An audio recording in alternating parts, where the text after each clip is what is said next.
Pessoal, é o seguinte, como sempre a gente gosta de trazer temas que são de interesse público e que de fato tem a ver com a sua vida. E um desses temas, e que é um tema recorrente e que muita gente se pergunta, será que está certo isso? É a questão de mensagens nas redes sociais de patrões ou donos de empresas após o expediente de trabalho. Será que isso está certo? Será que isso está errado? Eu só tenho que responder ou reportar ao meu chefe no meu horário de trabalho ou quando eu estou em casa, no sabadão, tomando uma breja, ele pode me mandar à vontade. A partir disso, teve uma pesquisa que foi aí divulgada recentemente que diz o seguinte, que brasileiros têm ido mais à justiça para pedir direito de se desconectar do trabalho após o fim do expediente. Essa pesquisa diz o seguinte, foram 2.666 novas ações sobre o tema em 2022 no Judiciário Brasileiro, quase o dobro registrado em 2018, que foi de 1.329. Esse levantamento foi feito pela empresa Jurimetria Data Lawyers, que aponta um crescimento nesses últimos anos sobre essa questão aí. Mas como eu não entendo nada de direito, eu quis trazer aqui o doutor Juliano Miranda, que é advogado e professor da FASECA. Sim, professor. E que vai aqui ajudar a gente a esmiuçar os mínimos detalhes desse caso. Boa tarde, doutor. Boa tarde, Cadu. Obrigado aí pelo convite. Uma oportunidade ímpar aí de explicar um assunto polêmico, palpitante, pós-pandemia e que realmente atinge a vida de muitos trabalhadores. Obrigado pelo convite. Primeiro de tudo, o que é esse direito de desconectar? Direito de desconectar. Eu vou fazer aqui um raciocínio rápido com você. Vamos voltar aí 25, 30 anos no tempo. Aquela cena clássica do trabalhador batendo o seu cartão de ponta, aquele cartão tradicional, aquele de papel, com aquela máquina realmente mecânica. Ficava na parede lá. Isso, aquela cena clássica do trabalhador às 18 horas batendo o seu cartão de ponta. Vamos imaginar que esse cenário acontecia aí numa sexta-feira. Ele só ia ter contato com a empresa na segunda, no início do seu expediente. Nós sabemos que esse cenário ele acabou, né? Esse cenário ele acabou em razão exatamente das redes sociais, do advento aí dos aplicativos de mensagens, o WhatsApp e outras formas de conexão, como os e-mails, por exemplo. Então hoje o empregado ele tem uma carga horária definida em contrato de trabalho e eventualmente essa carga de trabalho não é respeitada e o patrão, né, o empregador exige respostas imediatas por WhatsApp, e-mail, redes sociais e por aí vai. Então o direito de desconexão é exatamente esse cenário, onde o empregado ele tem o direito de não responder e de não ser abordado no seu horário de descanso, no seu intervalo, ou no final de semana, ou fora da sua carga de trabalho, né? Esse então, é o direito de desconexão. É um tema espinhento? Sem dúvida. Porque é tipo assim, quem tem medo, né, doutor? Claro, claro. Então, numa situação dessa, a gente fica preocupado de que quando um chefe te manda uma mensagem no WhatsApp, que eu acho que é a ferramenta mais utilizada de comunicação no mundo todo. A pessoa, pelo fato de não responder, ela já fica com o pé atrás ali. Como é que vai ser esse recebimento do chefe no dia seguinte? Exatamente. Existe essa preocupação do empregado em mostrar eficiência, estar comprometido com o ambiente de trabalho, em ser zeloso, em ser responsável, cumpridor dos prazos. Ele acaba, às vezes, respondendo isso. Ele sabe que ele não está no seu horário de trabalho, ele sabe efetivamente que a sua jornada já foi encerrada, mas em razão de uma abordagem de um gerente, de um chefe, de um diretor, do patrão, né, usando aqui da linguagem mais popular, ele acaba respondendo. Mas isso não significa que isso não incomode aí o empregado ou não gere um desconforto e às vezes há um excesso, né? Nós sabemos aí que tem empregados com 2, 3 aparelhos de telefone, né, sendo abordado aos finais de semana, fora de hora, né, durante a madrugada, inclusive. É claro que nós temos aqui que resguardar algumas características aí de alguns contratos de trabalho, alguns segmentos profissionais. Tipo o meu. Jornalistas, por exemplo, uma atividade muito dinâmica, os fatos acontecem a todo momento. Não tem como. Eu até, sem querer interromper o raciocínio do senhor, mas no nosso caso, como jornalista, eu até fico preocupado com os novos que estão vindo e que tem o pensamento de que às 10h30 da noite chega uma pessoa, manda uma mensagem falando sobre determinado assunto relacionado ao trabalho, ou sobre uma fonte que me manda uma mensagem. É trabalho, configura como trabalho. Eu estou fazendo uma produção, às vezes, de madrugada. Mas se eu não fizer isso, não vai sair. Então, eu que decidi ter a minha vida, não estou fazendo, né, não estou protegendo ninguém, estou Claro. só falando por mim. Claro. Se eu não fizer, não vai funcionar a função do jornalista. O seu que segmento é exige isso. 7 dias por semana, 24 horas por dia. Minha vida há 15 anos é assim e eu não troco por nada desse mundo. Perfeito. Agora, eu penso numa questão de um vendedor que sai do trabalho e, sei lá, 2 horas depois chega o chefe falando assim, ó, amanhã teremos uma reunião, tal. Tipo, não dava para comunicar durante o expediente? É. Por isso que eu disse anteriormente, nós temos que tomar algumas cautelas a depender do segmento profissional. Por exemplo, na área médica, 24 horas por dia, 7 dias por semana. Na sua atividade, como você bem relatou. Então, assim, nós temos várias categorias profissionais que a legislação já prevê aí algumas situações excepcionais. Vamos pensar aí naquela figura do banco de horas, onde o empregado eventualmente trabalha além da sua carga convencional e ele vai acumulando aquele trabalho dele ali em forma de horas extras depois, ou para gozar essas horas em forma de folga, ou até para recebimento remunerado realmente. Então nós temos que ressalvar as categorias profissionais. Mas a questão da desconexão é inclusive para empregados que não estão nessas categorias e que são abordados o tempo todo. Isso gera, inclusive, eu não sou médico, mas assim, já acompanhei processos dessa natureza, com perícias médicas, isso gera, segundo os especialistas médicos, doenças, inclusive, de natureza mental. Burnout. Burnout, a síndrome de burnout, que é aquele cansaço, né, excessivo, estresse, o sujeito não dorme, começa realmente a apresentar patologias e outros sintomas de várias doenças, em razão dessa abordagem e-mail. Aquela situação onde o empregado recebe um e-mail, recebe o WhatsApp, recebe a mensagem, em questão de minutos ele já é cobrado, você ainda não me respondeu. Puxa, mas eu estava no meu horário de uma refeição, de um lanche, de um descanso, e aquela abordagem constante, né? Essa é a desconexão.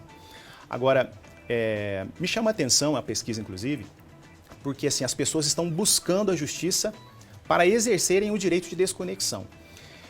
Penso eu que essas ações provavelmente são movidas por sindicatos profissionais. Porque vamos na prática, vamos pensar o trabalhador que vai demandar o seu patrão ainda na constância do seu contrato de trabalho. O contrato ainda está em vigor, ele ainda está trabalhando e ele propõe uma ação trabalhista dessa natureza. Inegavelmente, isso vai gerar aí no mínimo, um mal-estar na relação patrão-empregado. Sim. É muito provável que esse empregado, né, sofra alguma retaliação e eventualmente até venha a perder aí o seu emprego, né? Então, é natural que isso aconteça.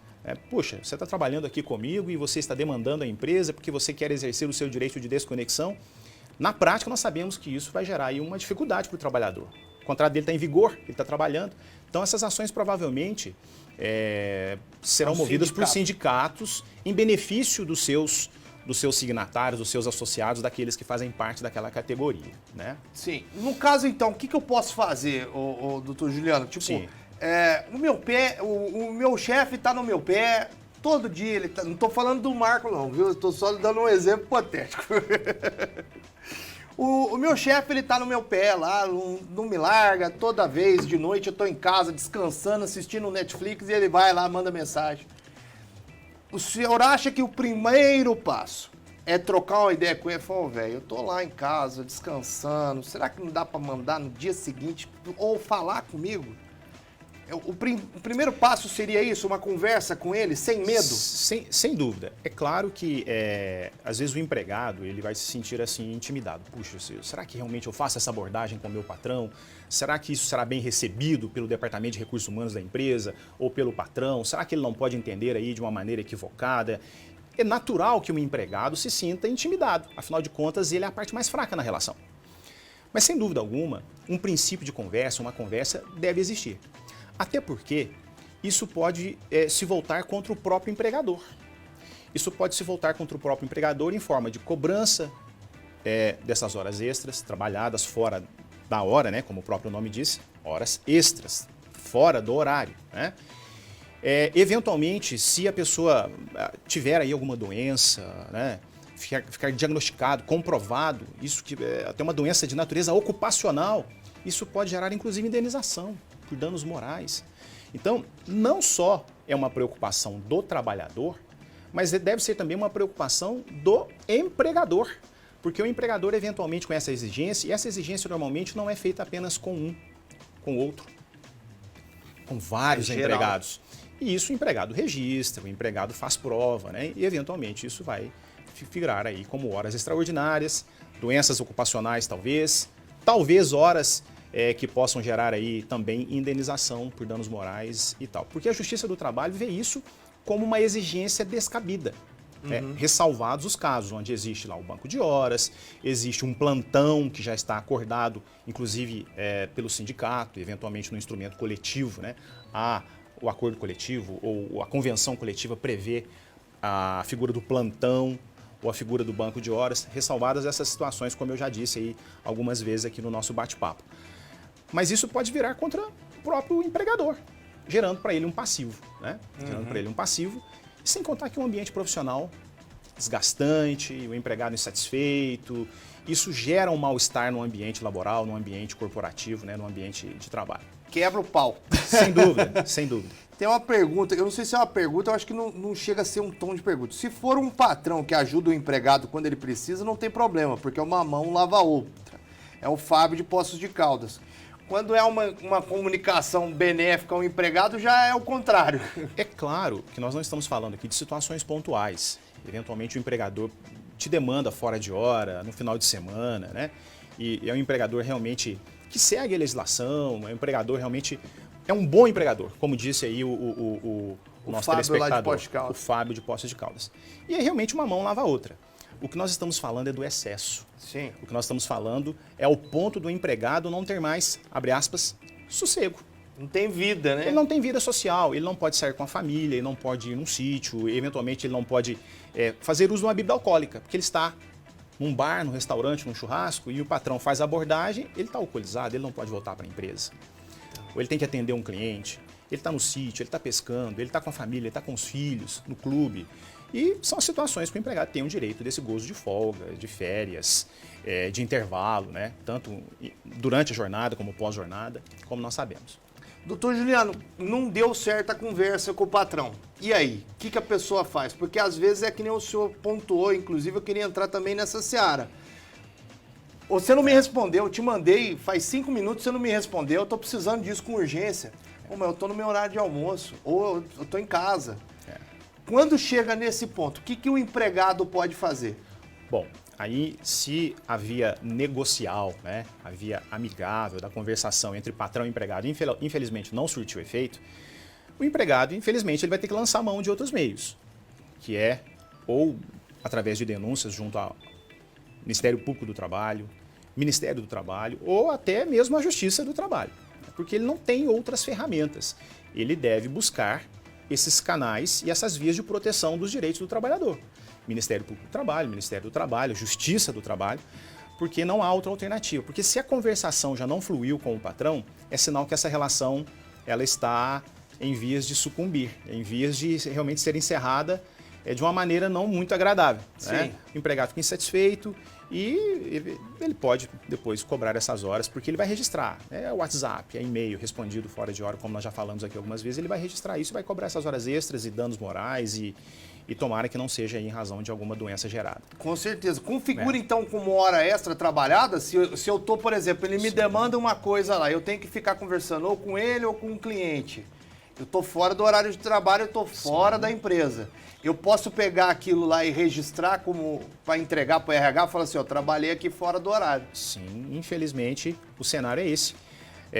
Vários casos eu já vi, inclusive, onde o empregado ele ficou mais de 30, 40 minutos ao telefone, atendendo pedidos, demandas de clientes ou do próprio chefe, respondendo questões, soluções ali fora de hora, e-mails.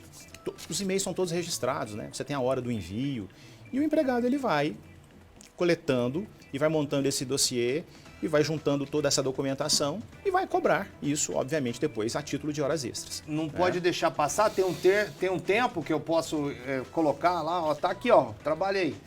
E aí tem aqueles prazos, né, previstos em lei, que o empregado ele pode reclamar. Tem uns prazos prescricionais, né? Depois de rompido o contrato de trabalho, ele tem até 2 anos para propor uma ação trabalhista contra o seu empregador, depois de rompido o contrato de trabalho. Tá certo. Doutor Juliano, a gente tem 1 minuto para encerrar. Quero agradecer demais a tua atenção e, né, o tanto de conteúdo que o senhor trouxe para a gente. Quem quiser, pode mandar mensagem no inbox do seu Instagram lá? Claro, com o maior prazer. O assunto é palpitante, demanda aí outras oportunidades para nós aí realmente dissecarmos o tema, mas sem dúvida, com o maior prazer, tem total liberdade para isso. E eu agradeço muito o convite e a oportunidade, viu, Cadu? Estarei à disposição para outros. Muito obrigado. Vamos chamar chamar o senhor, chamar o Luciano lá também, a turma toda da FASECA para vir aqui e trazer um pouco mais dessas informações que são muito importantes para vocês.